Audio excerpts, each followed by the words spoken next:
and today I will be presenting to you how I turned monarch butterfly population data into a song titled The Resonance of Silent Wings. Now, I have a question for you guys. What kind of butterfly is this? Just shout it out. It is a monarch, that is correct. What about this butterfly? Come on, not a trick question. It is a monarch. How about this one? Wrong! No! It's actually a viceroy. Two different butterflies, but they look similar. But you thought it was a monarch. Like, we all know monarchs, right? Yeah. Why is that? Well, monarchs are known as flagship species. You can kind of picture them as ambassadors for their environment's biodiversity, which draws people's interest and awareness into the negative causes happening in them. They are also known as indicator species, where their abundance, absence, or constant presence is an indicator of their ecosystem's health. However, because there's always a but, monarchs are at severe risk. They have been going through a decades-long decline, where a report from biologist specialists share that from 1992 to 2022, there has been an 80 to 99% decline in monarch butterfly population, which is a drastic change in such a short amount of time. Some factors of the population decline include pesticides and insecticides. These are also known as neonicotinoids, which were created in the 1980s. They're added through the entire plant, and when the monarchs eat from the plant, they have a delayed development rate, a higher mortality rate, as well as a lower body rate. High temperatures also correlate to it, where temperatures above 100 degrees Fahrenheit lead to high mortality rates for early and late stage larvae and a general 75% reduction of monarch butterflies. With those high temperatures, that leads to severe drought, which contributes to the loss of milkweed and other flora that monarchs use for food and survival. They are also going through a process called range shifting, where a species moves to a different climate to avoid climate change. Longitudinal studies of predictive modeling show that monarchs are moving northward and will be continuing that trend in the future. With the population data in mind, how are we going to turn it into a song? Well, with sonification, of course. The definition of sonification is that it is the process of converting data into non-speech sound. Some examples include the beeping of a heart monitor, the clicking of a Geiger counter, or the humming of a metal detector. It has been utilized in various different fields, along with the musical field. Even though it is still in its infancy, there have been successes in incorporating science in song. An example of this is Larson and Gilbert, who are both biologists. They took 5 years of oceanic temperature, salinity, and microbial activity and turned it into a composition. These examples show the incorporation of the environment through music, but how is this shown in different genres? So a good definition of environmental music comes from Narayan and Srivastava, where they say that it is a transformative tool to influence public behavior, foster environmental stewardship, and bridge the gap between awareness and action. A good example of this is Woodman Spare That Tree by George Morris and Henry Russell. It is a passionate plea to protect an old oak tree from being cut down, which had a sentimental value to both composers. Musical creators also use their status and influence to promote ecological awareness and sustainable practices. An example of this is Coldplay Music This Year's tour, where using passive energy dropped their carbon emissions by 50%. With all of this in mind, my research question poses, how can key characteristics from historical music storytelling, model environmentalist songs, and sonification be combined to create a musical composition based on monarch butterfly population data? During my research, I faced a few gaps. One of these gaps was a lack of connection between music and science, as the data often gets left out of the song as musical creativity takes over, leading to the loss of purpose within composition. Also, sonified music is often seen as boring and fatiguing, where the data points are usually repetitive and stagnant within its change, leading to a lack of musical freedom with the piece. And as stated before, musical sonification is still a new field, as it began in the 1980s. It is relatively niche, so not everybody is in it, but it is still gradually growing over time.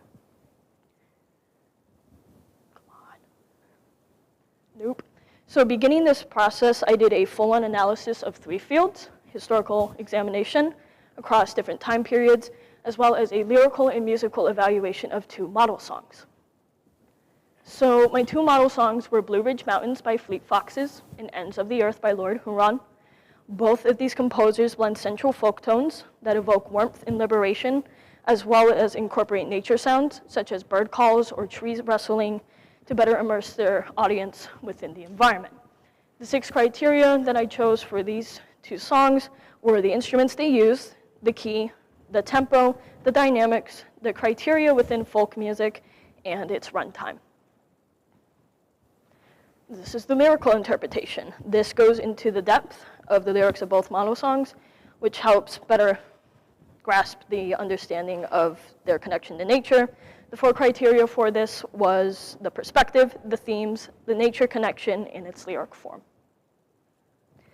Lastly was the historical examination of over 4 time periods: Neolithic, Mesopotamian, Ancient Greek, and the classical period, more specifically Tchaikovsky's The Tempest. I found 2 elements from each song from each time period and tried to find the general message they were trying to convey. Next in this process was a graph analysis. So as shown on screen is Eastern and Western monarch butterfly population data from U.S. Fish and Wildlife Service from 1997 to 2023. Music is commonly read from left to right, so I thought that it was logical to place the data ranging from west to east. The Western data is flipped, meaning that it reads from 2023 to 1997 to bring a better sense of recency to the audience. And as the song progresses in its higher dynamics, it acts as a flashback to the past of the higher population. And as it ends with the lower eastern monarch population in 2023, it comes back to the damage already done as well as the impact. Below the graph is the timeline of total length, where the dynamic is influenced by the size of the bar graph. So the higher the bar graph, the louder the sound will be in the song. Lastly is the sonification part. So I took data from over 200 plus overwintering monarch sites along the California coast from 1997 to 2023, which correlates with the graph. I then placed that data into a Microsoft Excel spreadsheet using a process code CSV format, standing for comma-separated values. The total population is not separated by commas, but the data will still work as it is separated by 2 columns, total population and the year. Next, that data is downloaded as a CSV file and placed into a CSV to MIDI translator by Evan King. MIDI stands for Musical Instruments Digital Interface, where it turns data into digital instructions for the instruments being used. The total population will represent the note, so the bigger the number, the higher the pitch will be on the scale. Lastly, the MIDI file is placed in the note flight and came out with both quarter notes and half notes. Some of the notes won't be applicable to the song as it is musically impossible to recreate, such as that first note. This led to The Resonance of Silent Wings, which is a 3 minutes and 19-second long composition that uses sonic notes throughout. It is 19 pages and 67 measures long, and it uses A flat major as its key, which is commonly associated with grave emotions, such as melancholy. I also created a music video for this. It is 3 minutes and 33 seconds long, and is underlapped with monarch habitat soundscape, such as birds chirping or trees rustling. It was also hand animated by me in 3 sections, as shown on the far right, and then the process for the background is shown on the middle.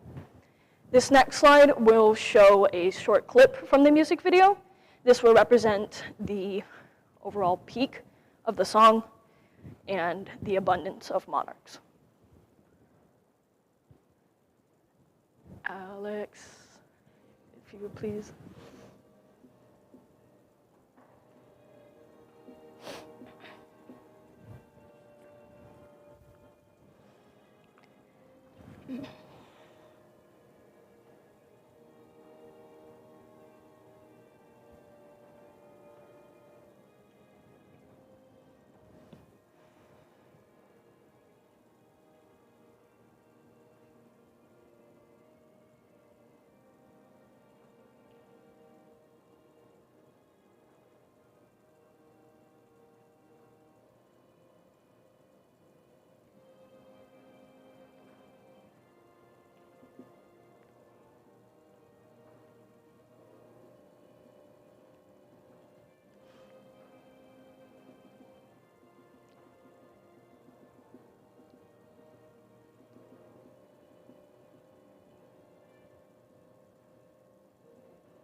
Sweet.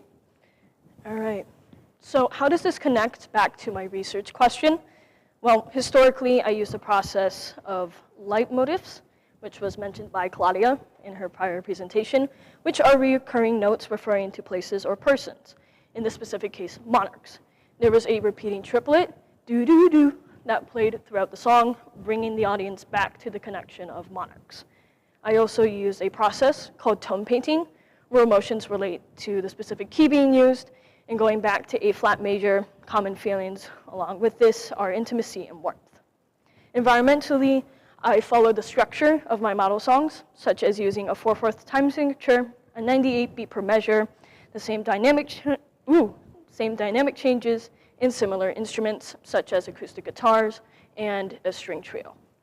Within the sonic realm, with the graph, I enhanced the dynamics connection towards the data, as well as using the sonic notes through the entire song. How this is compared to musical sonification as a whole? Well, Hawking-Kornstad's score, as well as Warming Stripes by Harrison and Shepard, both spread awareness for environmental alterations, where the Renaissance of Silent Wings will also be a composition added to that. So limitations that I faced was a minimal knowledge in music theory and coding. This was my first time composing a song, and if I had a better understanding of both of these fields, I would have been able to produce a better purpose throughout. I also faced musical restraints within set in stone sonic notes. I had to build the song around what was given to me, which limited my musical freedom. I also faced a lack of differentiability in the sonic notes, where using 16th or 32nd notes would have given me greater variety in what I could use. Within the field of implications, this song makes the decline of monarchs be felt rather than just understood. This allows the audience to feel the loss of the population and helps spread general awareness. This also combines visual and auditorial engagement through the composition and the music video, where combining both stimuli helps immerse the listener a whole lot better, as well as this project acting as a synthesis for both historical, environmental, musical, and sonic fields, allowing me to better outreach a larger audience.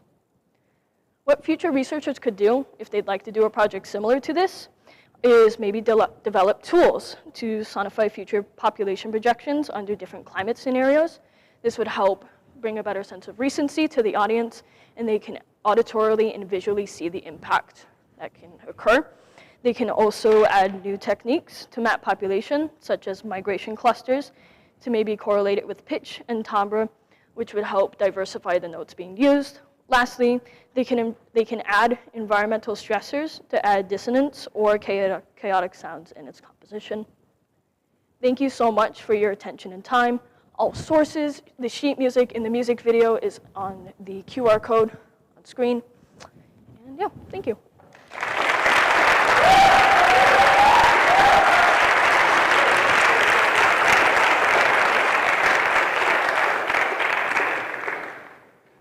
Yes, Emma.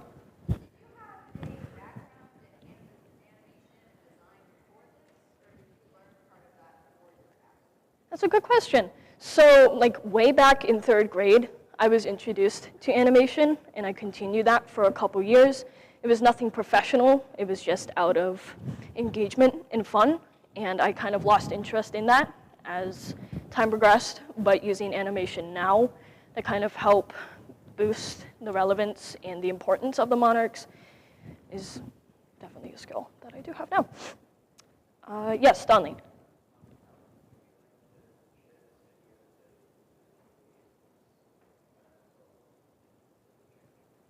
Would you mind repeating your question? No, you're fine.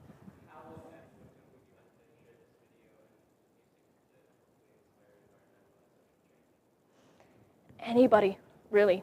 Anybody who's willing to listen, anybody who's willing to spread their awareness and general knowledge about monarch butterflies. I think having it be composed as a song in a music video kind of helps that engagement kind of branch outwards. Owen?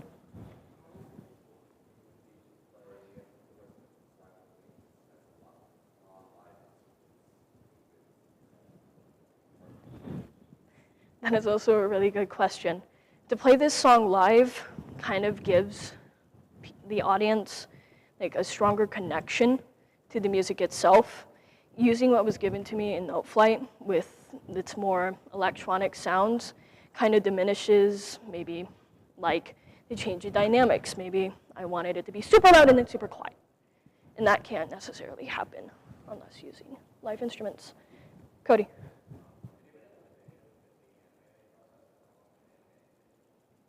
Luckily, I did not have any limitations within the animating process.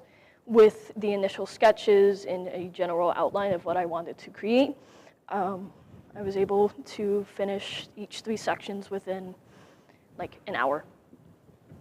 Bo.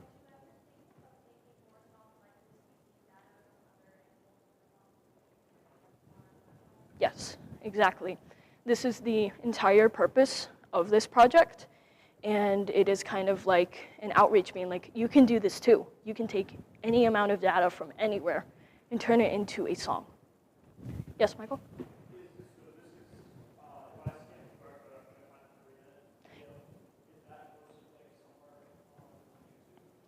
Not currently, but I do have plans to. Yeah, it's a little felted monarch.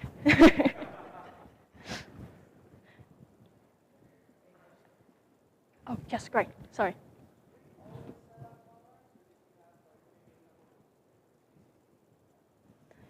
So originally, I was going to do a piece on maple syrup production here in Vermont and how that's kind of been dwindling because of the rapid change in temperatures.